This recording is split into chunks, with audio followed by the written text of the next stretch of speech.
मेरठ शहर में मुस्कान और सौरभ एक दूसरे से बेइंतहा प्यार करते थे।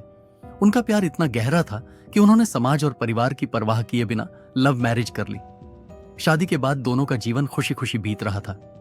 सौरभ मर्चेंट नेवी में काम करता था और उसकी पोस्टिंग लंदन में थी। शादी के कुछ महीनों बाद ही उसे नौकरी के सिलसिले में लंदन जाना पड़ा।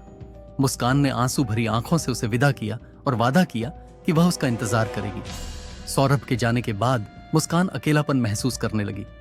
इसी दौरान उसकी मुलाकात एक मुस्लिम लड़के सहिल से हुई। सहिल का रहन सहन काफी अलग था। वह पार्टी करता, नशा करता और बेफिक्र जिंदगी जीता। धीरे धीरे मुस्कान सहिल की ओर आकर्षित होने लगी। सहिल भी उसे महंगे गिफ्ट और झूठे प्यार के जाल में फंसाने लगा। मुस्कान को नशे की लत लग गई और सहिल के साथ उसका शारीरिक संबंध भी बन गया। 2 साल बाद सौरभ लंदन से वापस लौटा। वह अपनी पत्नी मुस्कान से मिलने के लिए बेहद उत्साहित था। उसने सोचा कि मुस्कान अब भी उसी का इंतजार कर रही होगी, लेकिन हकीकत कुछ और ही थी।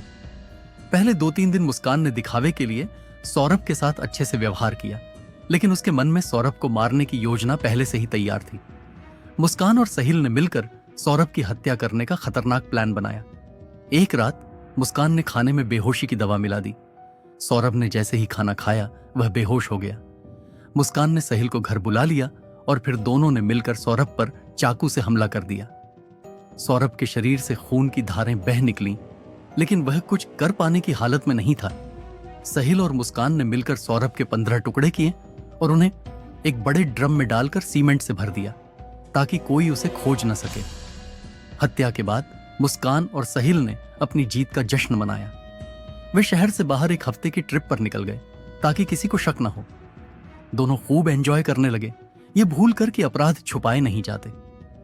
जब मुस्कान घर लौटी तो अगले ही दिन वह अपने पिता के पास गई और रोते हुए झूठ बोला, पापा, सौरभ के घर वालों ने उसे मार डाला।